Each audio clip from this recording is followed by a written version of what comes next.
Hey, what's going on? This is Spokes McGee. I am at Starbucks and I am exhausted. This is my first attempt at recording a podcast. This is a show where I look at old movies or films or songs that I probably should have seen a long ass time ago, and I write reviews about them and I talk about it and I talk some shit. Sometimes I just talk about some shit that I want to talk about. And today, it just happened to be, hey, we should probably stop making kids. So, my guest today is Miss Nicole and the homie Jason Brown. Peace.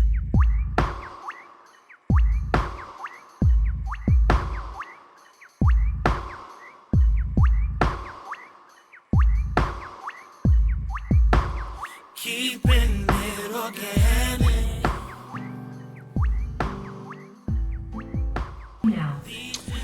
Hey, this is Olin, and I'm a little bit loud. Let me go ahead and turn that microphone down. Yes, so I'm here with Mrs. Cole. Nicole, what do you want to be called? Miss Cole. Miss Cole. Okay. My name is Olin Spooks McGee, and we're going to be talking this morning, about children and having children and being fruitful and multiplying, and how this need to want to have children might actually, there's another angle. How many children do you have?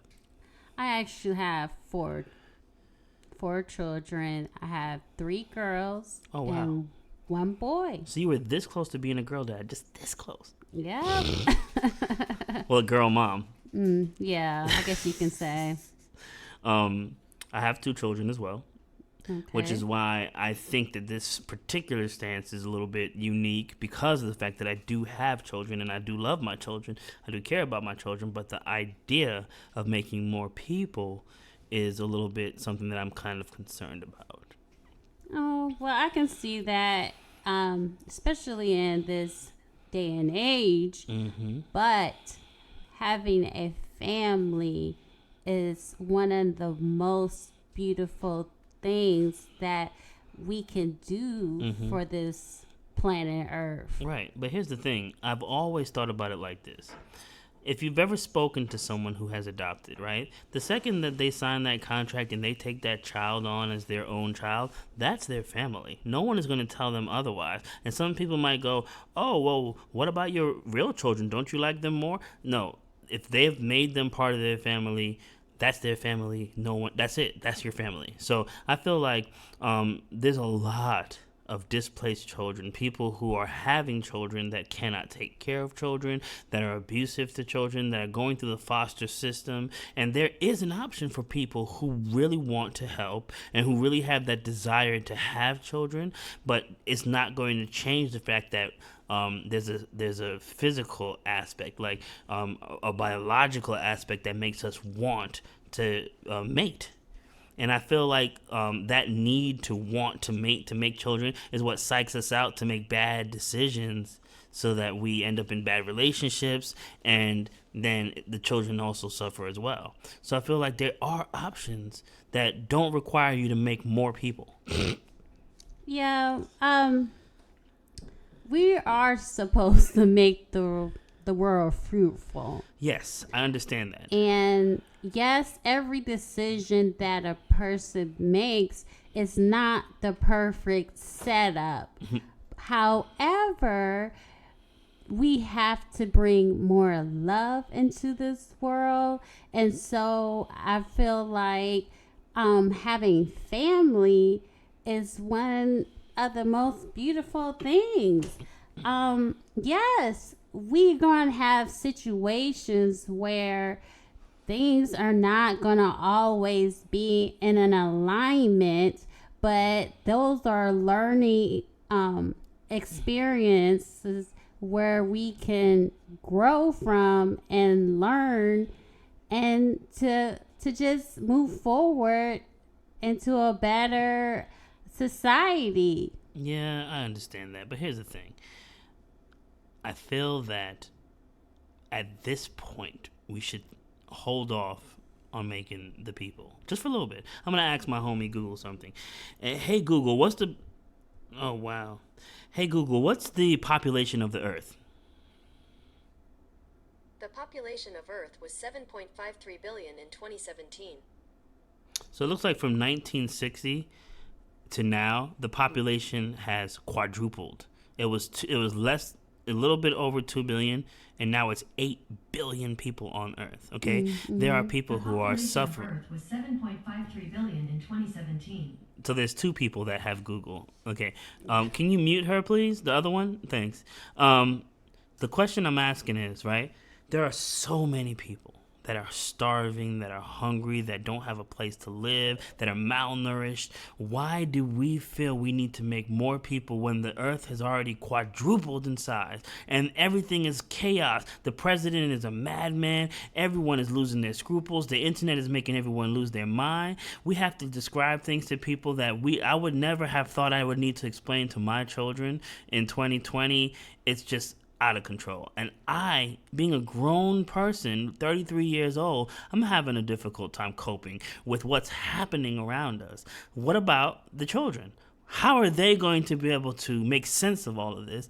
And why are we subjecting them to that just because we want to have a little baby with the pretty faces, squishy little booty?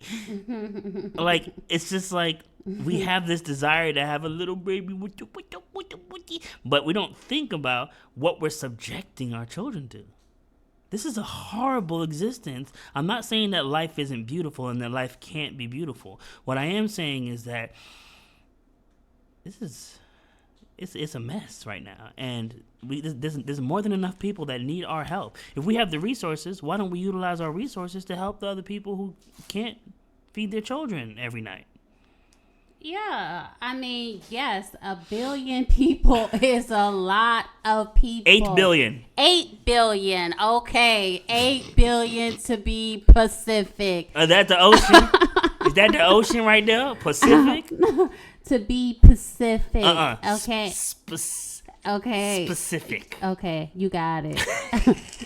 Okay, go ahead. But I feel like having children in my experience has taught me so much about myself, about life in general. Right. And you're always, as a parent, instilling good values into these young minds. And so when you put good values into them, they're going to produce better people when they get of age. You know, yes, our world is going through so many tragedies, so many negative things are happening, but I have faith that, you know, things are going to get better, not overnight, but, you know, things are going to get better. Yeah. I mean, I believe it. I genuinely believe that having children helps you to learn about yourself. I believe that family is the cornerstone for a solid, healthy mental state. I totally agree that sitting down with your family, creating generational wealth, breaking the curses and things that we have created that make us have difficulty understanding how to maintain finances, how to run businesses, to create an empire sort of and utilize our name and our legacy to be able to have more. I understand all that beautiful stuff that comes with having children. However, have you seen Tinder? Of course. Have you seen Instagram, Facebook, Twitter? Have you seen these things that essentially shape the culture? That's why you have to instill core values into your children. Oh, because when we were kids, we listened to our parents, right? I mean, not all the time. I never listened to my parents. You're not going to go to the extreme, right, I wouldn't hope. Right. But you have core values about yourself that you would like to instill into your children. Right. However, most of the time, what we like for our children to latch onto might not necessarily be what they choose to do. And maybe we might instill in them something that causes them in the long run to remember their roots and go back to where they started and start going in the right direction again. But I feel that no person really truly learns until they get burned. You could tell a child not to touch the stove forever until they actually burn their hand. They're going to know not to do it. So I feel like we can instill all kinds of stuff in our kids. But at the end of the day, there's so much outside influence with all those other things and those apps that I mentioned that it's a little bit difficult for us to really, truly control what our children think and their values and how they perceive things. It feels like, you ever see Jurassic Park? There's a scene where, what's his name?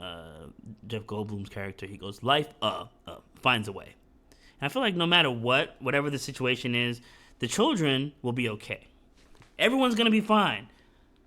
However, if we can use our resources to help the people that are already here that are having problems, right? Why do we have to hope that maybe our kids that we made from scratch are going to work out fine in the long run? When we know for a fact there's a kid in downtown Atlanta right now that's in a homeless shelter that needs help.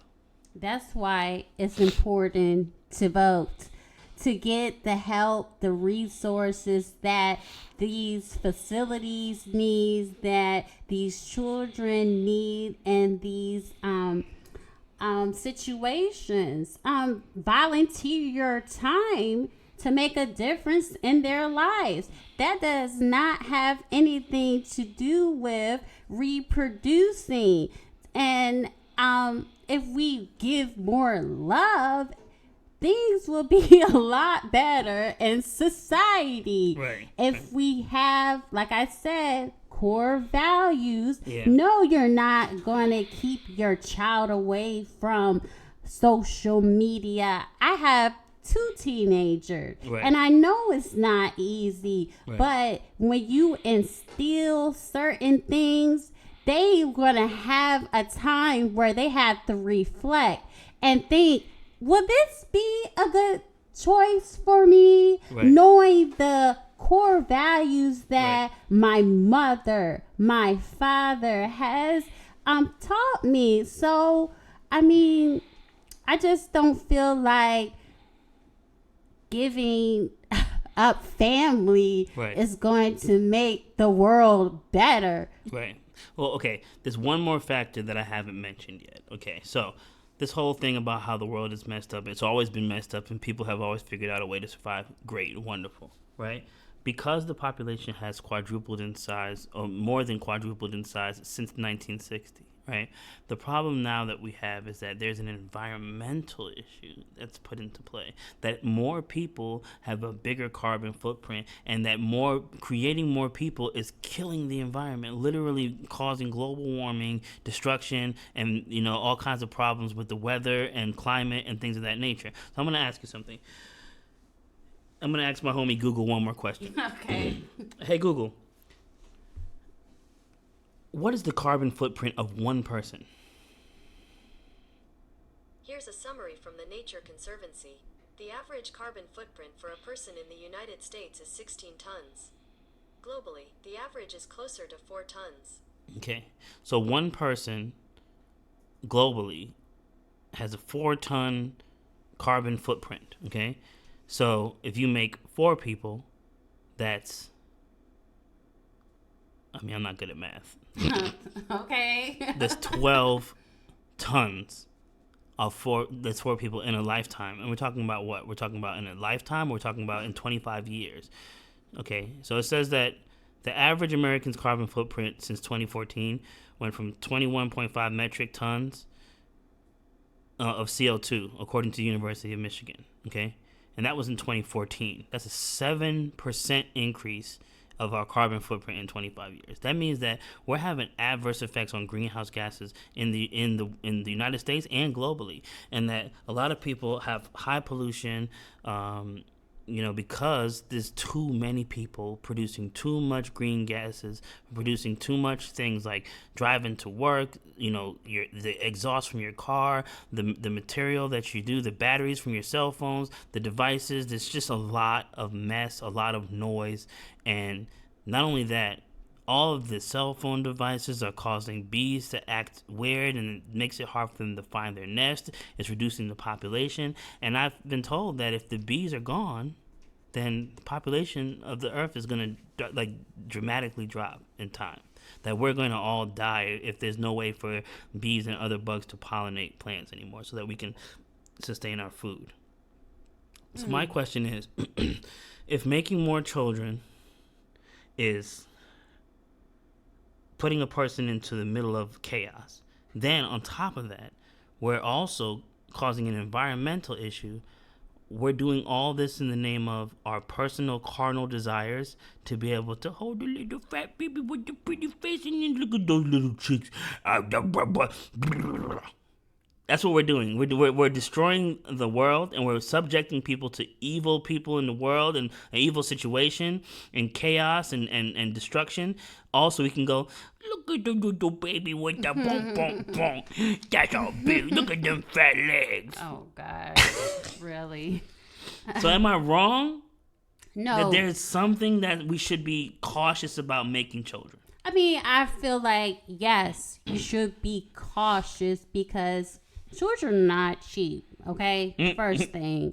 But how do you tell that new couple that wants to get married and have children that you're going to cause more pollution in the world? Like, they're gonna look at you and like, really? Yeah. So that's what I was saying. So this new couple, right?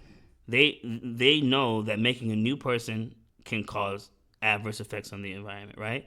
But somewhere in the whole entire world is a little baby sitting in this place that just got put into the adoption system because their mom has mental illness or is on drugs, and it's a baby. And that baby kind of sort of looks like the mom and dad, and it's just waiting for somebody to pick her up. That's what you tell the couple. Consider adoption. Because what is the purpose of making a new person when there are really a lot of people that are having issues right now? Little babies that don't know, that are malnourished, that don't have the adequate, stuff to keep them, to give them sustenance, and that's what I would tell them. I would say, consider adoption. So, how many couples do you think that would actually go for adopting and not creating their own legacy? This is what I'm trying to say. Adopting doesn't destroy your legacy. No, I know it doesn't. Just because a child is not your legacy. blood, your DNA, does not mean that they're not your child. Yeah, I understand that. But most new couples want to produce something from him and her. There's nothing wrong with adoption. There's nothing wrong with it, yeah. So I don't know how you would explain that to a new couple. Right, so I'm going to tell you the reason why we want what we want. It's called propaganda. It's called people and situations and movies and TVs and TV shows and songs and all kinds of things that have told us that this is the way that it's supposed to be. You have to have the husband, the wife, and the baby. Even from when we're little kids, they've been pushing this ideal on us. Think about it. Think about the songs that you sung when you were a kid. First comes love, then comes marriage, then comes the baby and the baby carriage. It's the order. They know what the order is. Even now, you know what kids are singing? Baby shark, do-do-do-do-do, daddy shark, do-do-do-do-do, mommy shark, grandpa. They're already telling us that in order for you to be adequate, that you have to have this structure as a family because that's the normal thing, right? Who's the most popular YouTube kid right now? I don't have no. Ryan Toys, right? Okay. And it's the mommy and the daddy and the little baby and Ryan and the son. So what I'm saying is, right, what we're doing is the people that don't have these types of structures, we're not giving them an opportunity to feel whole because we are pushing the idea that this is what a family is: mommy, daddy, and the baby. But sometimes it's mommy, mommy, and the baby, daddy, daddy, and the baby, daddy, daddy, and the adopted baby, and then the biological baby. There's so many different constructs in family that doesn't necessarily have to include giving birth to a person. Yes. Love is love. Love is love. So Okay. why we gotta keep making more people? Stop making people. Stop it. Stop it. Put your baby away. Put your baby away. Stop making people. No. Put it away. Get a vasectomy. Stop it. No. People are not going to stop making people. That's the problem. That's just never going to There's too many happen. people. Yes, it's too many people, but I mean, how do you stop making people?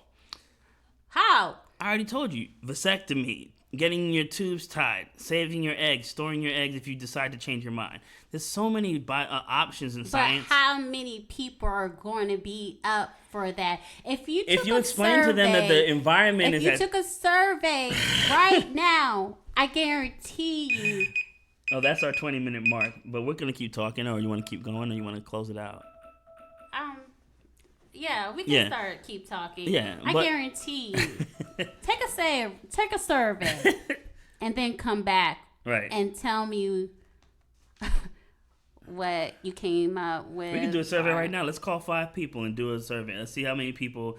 Give them a yes or no question. And then we'll collect the data right now. You want to do it? All right, let's go. Let's call some people. Let's call some people. Hold on a second. So what I was saying was, if you were to explain to them that, this is actually causing adverse effects on the environment, would you consider saving the planet by not having a baby? We can save the planet in different areas, don't you think? Okay, I got no one there. Hold on a second. There are a lot of ways that we can save the planet. And at the end of the day, I genuinely kind of low-key think that there's really nothing we can do about the planet and that the planet will be okay either way. However, Exactly. it's just, I'm trying to play devil's advocate. I'm trying to come up with an angle. And it's kind of fun to just think about, what if we stop making people? Hello? Hello? Hey, I have a question for you, man. What's up, man? What if someone presented an option for you to? I'm recording, by the way. What if someone had presented an option for you to say, hey, making more babies is causing adverse effects on the environment, and there's a lot of displaced people in the world. If you were to consider for the state of the planet Earth to stop making children, would you do it? What's the basis of him?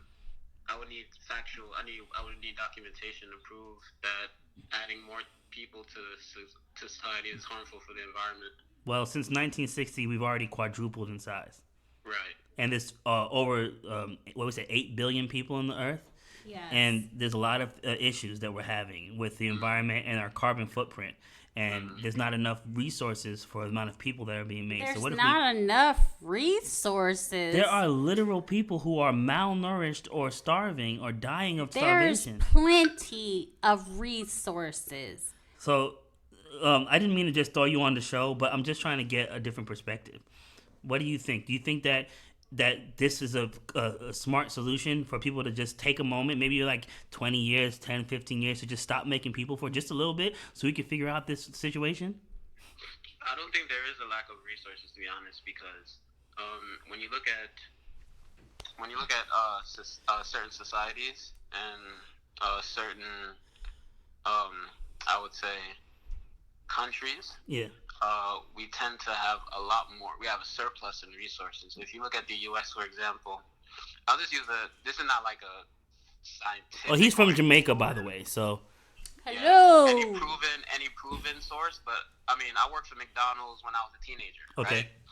And I saw the amount of food that we wasted in a day's time, right? Right. And then I would go to a place that doesn't waste food like that because they don't have enough. So they're more appreciative of the foods that they have. So my question really begs to say that do we have a lack of resources, or all the resources being allocated into a into certain societies more than what we need. Right. So you're right. There is a thing that's happening where certain people of different status are getting access to resources more so than others, right? Um, and this is a problem. However, um, if there were less people, then we wouldn't have to worry about um, them taking our resources that we have access to and misappropriating them for ill gain or to just be wasteful. You know.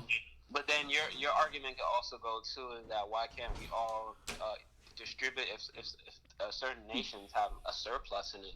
Well, no, we have a surplus of everything, right? Why can't we evenly distribute it? What's causing us from actually doing that as opposed to just stop producing more people? Well, because this is the problem that we're starting to see, and this is a beautiful thing that to talk about this during Black History Month, is that we really have very little to no power, and there's a lot of government overhead on distribution of food, distribution of materials like gas and oil and natural resources that we need to survive, and this is everything boils down at this point to systematic oppression and systematic racism. That there are people who have too much things, and there's people who have little, and the only reason why they have little is not because they're stupid, not because they don't know how to do it. It's just that they just got dealt a bad hand. They just happen to be a person of color in the United States or in Jamaica. Look at Jamaica, one of the most influential countries in the world, right? A lot of children, a lot of people, a lot of influence, right? Right? I've never seen a one tiny island influence more people. The food, the music, the culture, the philosophy, the whole idea of marijuana being legalized was something that they had been pushing way before it became a popular thing, right? How come this country that has access to all this culture, this rich culture, how come, what's the dollar worth in Jamaica right now? Not much. And I'm going to send you a video on where you're talking about exactly too, because I was watching a video the other day about for example, have you seen Singapore in recent? No. All right, so if you look at the history of Singapore, even if you look at places like Dubai, for example, as well too, in the United Emirates, right? About 15 to 20 or even 30 years ago, less than a generation or about a generation, they went from a third world country to a first world country. Right, because these used to be a lot of places where they had a lot of fishing ports, right? So they were kind of saying the same thing as well for Jamaica, that it could possibly do that because of many things that are happening. But just to go back to the point, right, when you say systematic racism and oppression, because it happens across all the boards, right? United States has this I guess facade or ideal that we're all is a democracy and everything, and goods are shared equally. But yeah, you still have ghettos and people living on the street. But when you look at some other third world countries right now, when the people all look like you, governments tend to hoard all those resources, right? So it goes back to the fact that you're dealing with your hand is being dealt with or whatever in that case. Now, what would change if we were to, if these, like, say in these third world countries, they're hoarding all of these, like these heads of governments are hoarding all these resources, what would change if we were to slow down population anyway? Because then say all those people die out, right? What's going to happen after that? The succession of people who are, like, if you're the king or you're the prime minister, and then I'm your son, and then I have the same ideals like that, what would slowing down population do if they're going to still tend to keep on those ideals and hoard all the resources? You might be right. You might be right that there's nothing that we could do, regardless of whether or not there's more people or less people. There's still going to be the 1% that disenfranchises people and forces the hand so that their people can win and our people can lose. It's always going to exist. It's always going to exist. However, what about global warming? What about the adverse effects that our carbon footprint is causing on the environment? What about the viruses and the things that we can't get under control because we don't have enough hospitals, we don't have enough access to medicine. We don't. You say that you talk about food. Food is something that we can say we have enough of. Talk about supplies. Talk about medicine. There's actually you're in the medical field, right? There's a limit to what that we can actually have. as far as Well, medicine, resources, supplies, everything. hmm okay. So when when I think about when you say I'm going to go from the health standpoint because that's what I'm more versed in. I wouldn't want to touch on anything else that I'm not too familiar with because I don't want to sound like ignorant or anything in that regard. But with medical field, right? There was like a little interview thing that they do when people go around and ask questions. Hmm. When you look at for example, medication. When you look at the U.S., right? There's probably like a 300% charge on medication, right? For insulin, for example, right? Insulin can be made from any a plant-based product, for example, I believe. Yes. If I'm not correct, I have to double check on that. But insulin is not necessarily something you can create. You have an unlimited source of that. But yet here in the U.S., we're charging these people hundreds and hundreds of dollars when it only costs maybe a few dollars to make, Mm-hmm. right? Mm-hmm. So it gives that illusion that these medications have limit to it because in actuality they're charging so much, right? And people are dying from simple illnesses that can be pretty much cured by having the right antibiotics, but they charge so much, right? If you ever see those commercials in recent, right, about Good RX, right? It's a system that allows you to be able to find the best price on medication, right? Imagine a medication thing costs us $67, and a company like GoodRx comes out and says, "Hey, you can save on it, right, without your insurance things," and gives you a coupon, and that same $67 goes down to $8. Now, if you look at it from a business standpoint, how could that even be possible if these companies wouldn't be profitable if it were to be able to get down from $67 to $8? Right, and still be able to buy such a medication? Why is it that that's able to work? Because these pills cost very little to make, but Mm. yet they're charging Right. $67 for the pills, but they can get a coupon that reduces it to $8. Right. So then that brings me to the point: are we really lacking a lot of this stuff, or we're just making it to the point that these people don't have easy access to get the medication? True.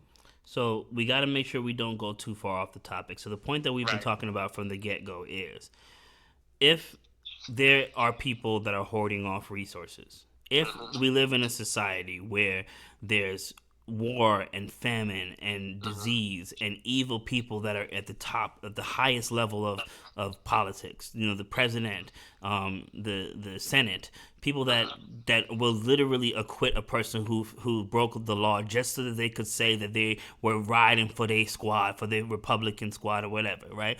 If there's people that are obsessed with themselves, vanity is at an all-time high because of social media, because of imagery and the things that are being glorified, the things that are being put in front of us that we're told are the good things that we should be seeking after instead of seeking after God, seeking after things that are righteous, right? We're constantly being bombarded with things. Suicide is at an all-time high. Depression is at an all-time high. Anxiety is at an all-time high. Why? Why do we feel that we should subject another person to that just so we can look at the little pretty face and look at the bum bum bum, so we can have our grandparents come by and go, "Oh, look at the little baby."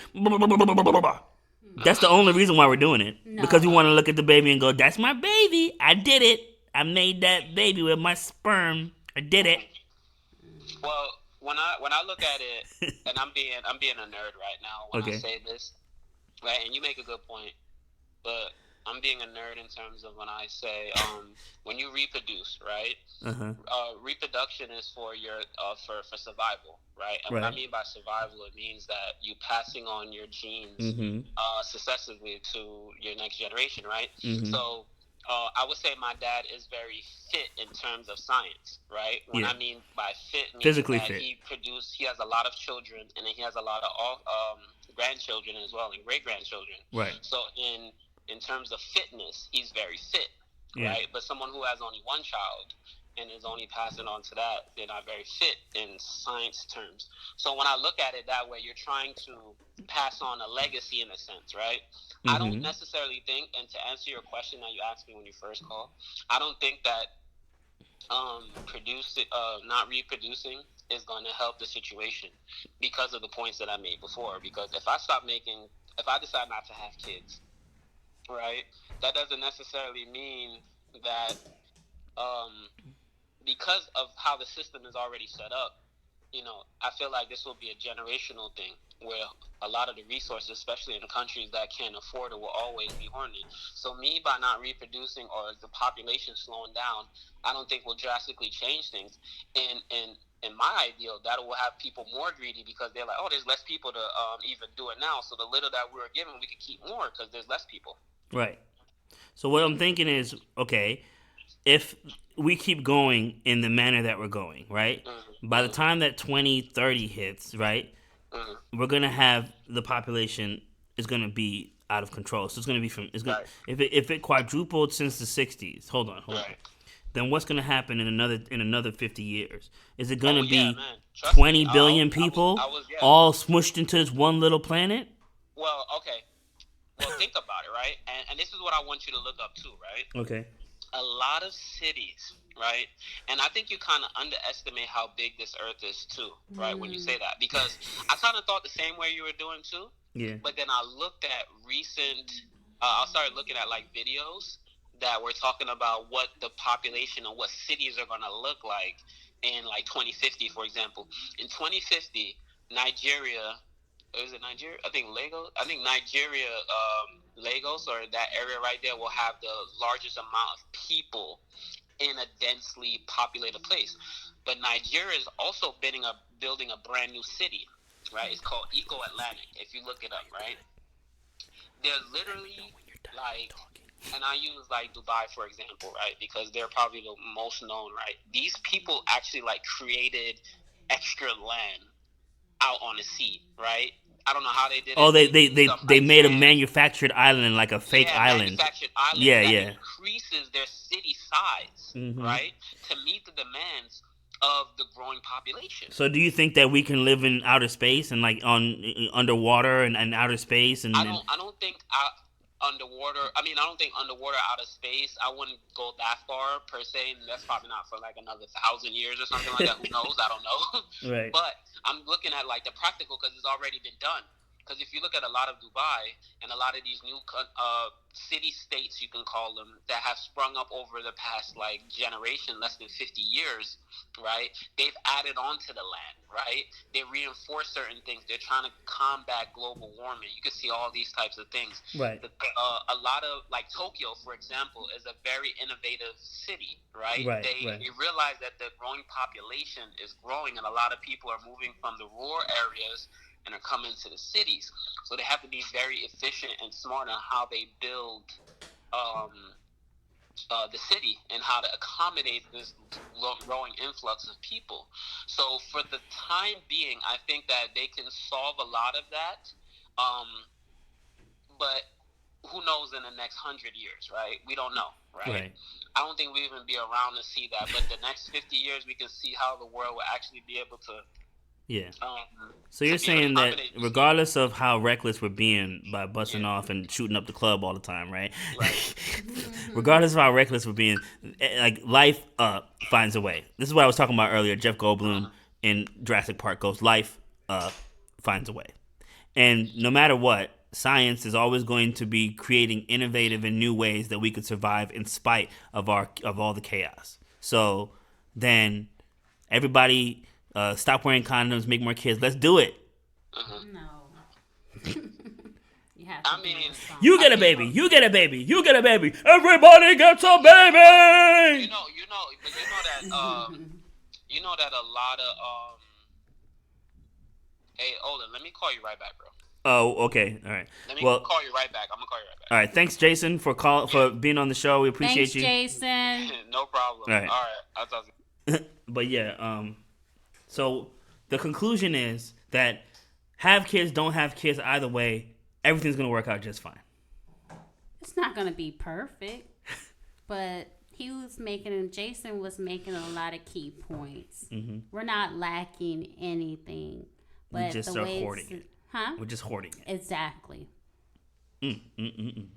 Why would God tell us to Be fruitful and multiply. be fruitful? Did you find the verse? Genesis Uh-huh. chapter 9, Okay. verse 7. Is this what he told to Adam and Eve? Or did he just... Well, what is the verse, actually? Can you read it? It says, Mm-hmm. and you be ye fruitful and multiply, bring forth abundantly in the earth, and multiply therein. That was the word of God, huh? Do you think he was talking about making more babies, or was he talking about making more everything? Land, food, job opportunities, environments, like, or was he just talking about shooting up the club? He definitely wasn't talking about shooting up the club, Olin. Really? Okay, so you're right. Okay, but me personally, even though I was pressured at one point by a significant other to continue to make more children, I personally have come to the conclusion that I don't think that I want to subject anyone else to what's happening. So what are you doing about the I want to focus on my children 2 kids. I want to make sure that they live the best life they could possibly live, right? Okay. My aunt is 40-something. I don't want to be putting her business out there, but she has no children and has no intention of having any children. And she's a successful lawyer. She's in law. Her husband is about to retire. He was in the law enforcement for a long time, you know?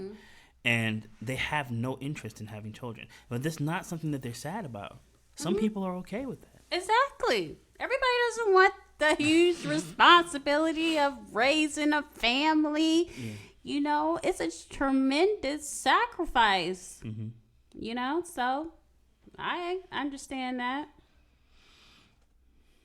So do you want to have like a closing statement or wrap it up and say something that, you know, you think is a final thought? Do all things in love.